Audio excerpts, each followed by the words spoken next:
우리는 구원받으면 그것이 전부라고 생각을 할 때가 있습니다. 구원받은 것은 신앙의 시작일 뿐인데 구원받았기 때문에 이제 신앙의 끝을 이루었다고 착각하는 사람들이 있습니다. 그래서 예수 믿고 구원받은 이후에 모든 생각이 세상적인 것으로 가득 차서 신앙생활하는 사람들이 굉장히 많습니다.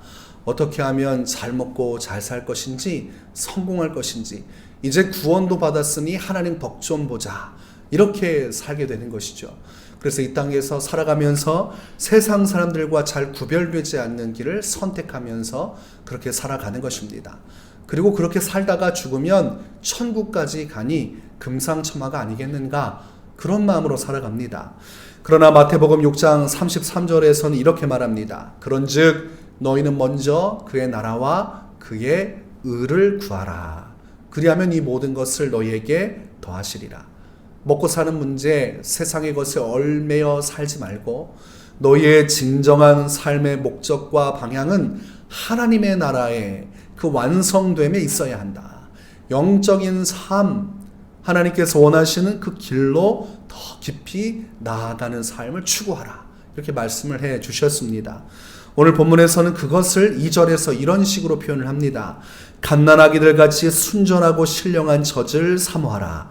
이는 그로 말미암아 너희로 구원에 이르도록 자라게 하려 함이라. 신앙이라는 것은 구원받아 끝난 것이 아니라 자라나는 이 구원의 과정이 중요하다는 것입니다. 영적인 삶의 여정이 굉장히 중요하다는 것입니다. 그러니까 영적으로 태어나는 것뿐만이 아니라 그 안에서 신앙이 성숙하여서 구원의 완성으로 가는 그 모든 여정 또한 굉장히 중요하다는 것을 성경은 조명을 하고 있는 것입니다. 우리가 아기가 태어났습니다. 그러면 너무 기쁘지요. 아주 만족할 것입니다. 그러나 그것이 끝은 아닙니다. 아기가 자라나야 되지 않습니까?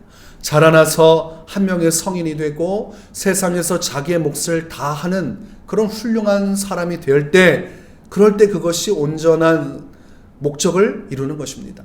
아기가 태어났는데 언제까지나 아기로 있고 그 다음 단계, 이유식 단계, 밥 먹는 단계로 넘어가지 못하고 키도 자라지 않고 항상 아기 모습대로 있다고 하면 그것은 이상한 것입니다. 또한 불행한 것입니다. 신앙도 마찬가지입니다. 예수 믿는다고 교회 와서 고백도 있지만 그 신앙이 성장하지 않으면, 그 젖먹던 신앙에서 끝나고 그 다음 단계로 넘어가는 일들이 일어나지 않으면 그것 또한 영적으로 비정상적인 것입니다. 또한 불행한 것입니다.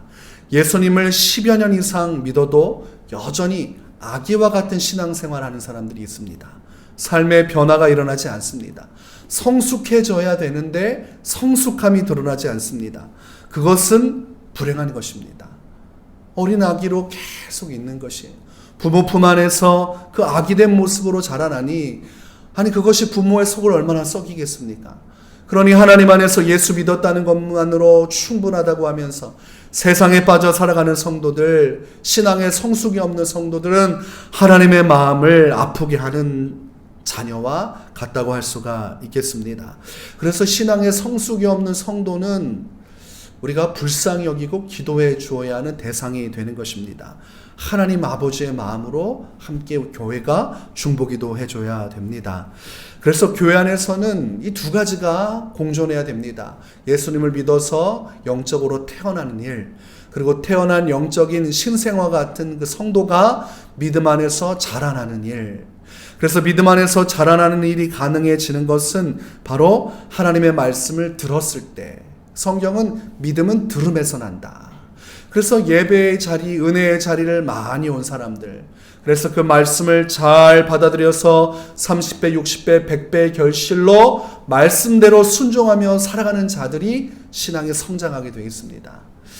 그래서 우리는 말씀을 듣고 순종하는 삶이 얼마나 중요한지를 배워야 하고, 성도는 마땅히 예수를 만나고 구원받았다라고 끝나는 것이 아니라 그 이후에 말씀을 듣고 순종하는 삶으로 가야지만 신앙이 성장하는 것입니다.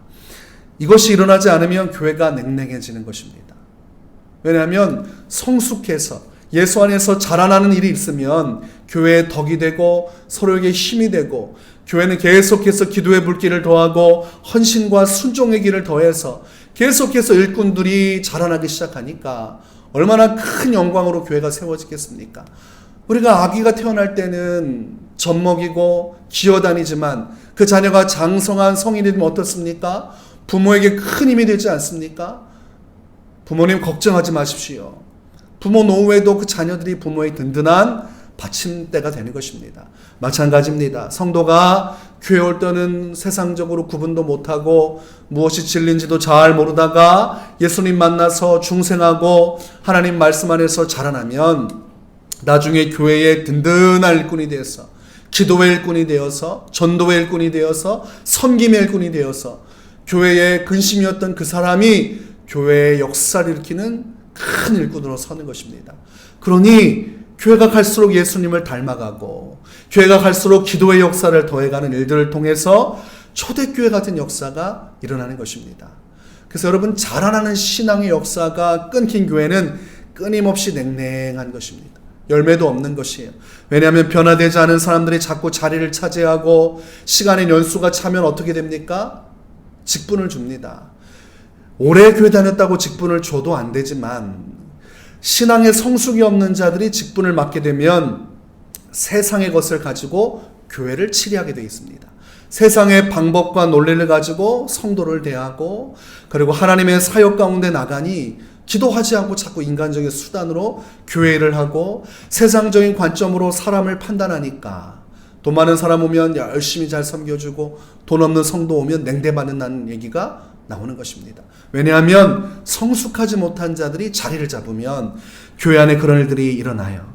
그래서 우리가 교회는 근본부터가 말씀 중심이 돼야 되고 말씀에 순종하는 것이 자리 잡지 못하면 몇 년 안 돼서 어차피 또 고꾸라지게 되어 있습니다. 성장하지 못하고 자라나지 못한 미숙아와 같은 그 성도들, 직분자들이 교회의 역사를 다 말아먹게 되어 있습니다. 그래서 교회는 이 부분에 있어서 철두철미해야 됩니다. 말씀을 높이 세우고 말씀의 거룩함을 인정하고 목회자의 권세 이 통치 아래 말씀의 권세 통치 아래 한마음이 돼서 순종하며 자라날 때 결국은 교회 전체가 새로워지는 계기를 만나게 되는 것입니다. 그래서 교회 사역을 할 때 자꾸 은사 사역만 하면 결국은 교회가 성장하지 못하고 냉랭해지는 이유가 여기에 있어요. 은사 사역 가지고 신앙이 성숙하지 않기 때문입니다. 예언 사역하면 눈이 번뜩하죠. 신기하죠. 신유 사역 나타나면 눈이 번뜩하고 아주 신기합니다. 하면서 하나님의 신비한 일을 본다고 하는데 매일 앉아서 그것만 추구하고 있지 삶의 변화가 일어나지 않아요. 아무런 성장도 일어나지 않으니 교회가 발전할 수 있겠습니까? 10년 동안 20년 동안 매번 그 은사만 쫓다가 사람들 다 흩어지고 마는 것입니다. 우리가 말씀대로 순종할 수 있다면 우리는 구절의 말씀이 우리에게 적용이 되어야 됩니다.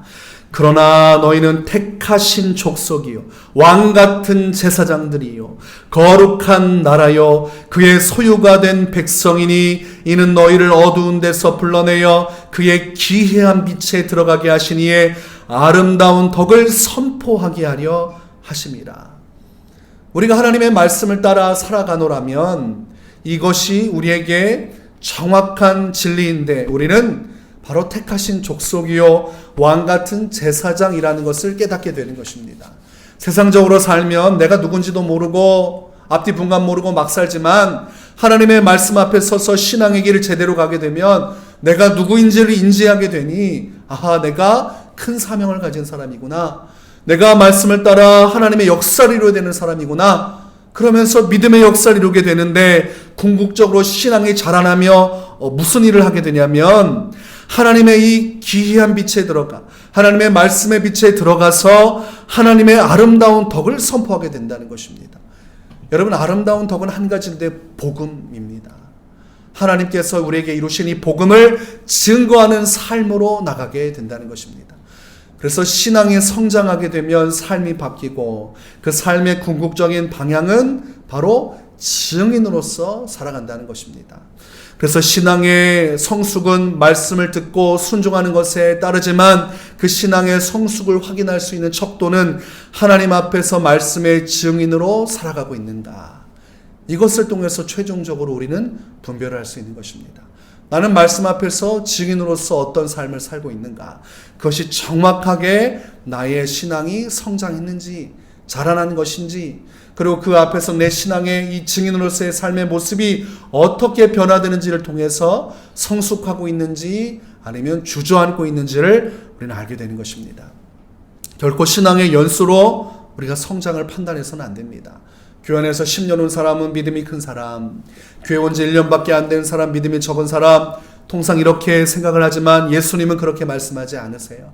마태복음 12장 20장 16절에 이와 같이 나중된 자로서 먼저 되고 먼저 된 자로서 나중되리라. 포도원에 온 일꾼들이 각기 다른 시각에 왔지만, 그러나 그들의 순서는 달랐지만 하나님께 인정받는 것은 또 달랐습니다. 우리가 신앙생활하면서 제일 중요한 것은 연수가 아니에요. 얼마나 말씀 앞에서 민감하게 반응하면 그 말씀을 따라 우리가 어떻게 순종하며 살고 있는가, 우리가 그 말씀 속에서 어떤 삶을 살고 있는가, 이게 중요합니다. 그래서 20년 동안 신앙생활 한 사람보다 1년 신앙생활 한 사람이 더 열정적이고 뜨겁고 성숙된 신앙으로 살아가는 것을 우리는 볼 수 있습니다. 하나님의 복음 중심으로 살아가는 것이죠. 1년밖에 안 됐는데 새 사람 되더니 말씀을 계속 읽어나가고 기도하기 시작하고, 목회자가 말씀을 전하면 하나님의 말씀으로 받아서 아멘 아멘 받아 먹으면서 그대로 순종하는 것입니다. 그러니 30배, 60배, 100배 결실을 맺게 되고, 하나님의 말씀에 순종하니 살아계신 하나님의 역사를 경험하게 되고, 말씀에 순종해서 기도하니 기도의 응답을 받게 되고, 그리고 궁극적으로 증인으로서의 결단을 통해 십자가 지고 세상을 살아가니 세상 속에서 정말 그리스도인답게 살아가는 1등 신앙인이 되는 것입니다. 그럴 때 하나님이 보실 때는 다른 것이죠. 세상 사람들과 교회 관점으로는 1년짜리가 뭘 하겠는가 라고 인간적인 수단으로 판단하지만, 하나님이 볼 때는 나중된 자가 먼저 된 것입니다. 하나님 나라 가서 상급받고 영광 받을 때는 20년 동안 복음도 증거하지 못하고 세상적으로 눈치만 보고 산 사람이 아닌, 하나님 앞에서 복음을 위해서 불같이 살아간 그 1년의 신앙생활 했던 사람이 더 큰 상급을 받을 수도 있는 것입니다. 그래서 우리는 깨어 있어야 돼요. 내 연수를 자랑하는 것이 아니라 지금 내가 주의 말씀 앞에서 어떻게 반응하고 있는가, 나의 신앙은 성장하고 있는가, 이것이 가장 중요한 것입니다. 그래서 여러분들, 우리가 말씀대로 살아가는지 여부를 확인하고 지금 내가 하나님의 아름다운 덕을 선포하며 복음의 전달자로서 잘 살아가고 있는지를 점검하면 내 신앙을 분별할 수가 있습니다. 우리는 말씀 앞에서 하나님께서 부르신 백성이요 왕 같은 제사장입니다. 오늘도 부끄러움이 없이 하나님의 증인으로서 성숙한 신앙인의 삶을 향해 열심히 다름질하고 믿음의 경주를 이어나가시기를 주의 이름으로 축원합니다.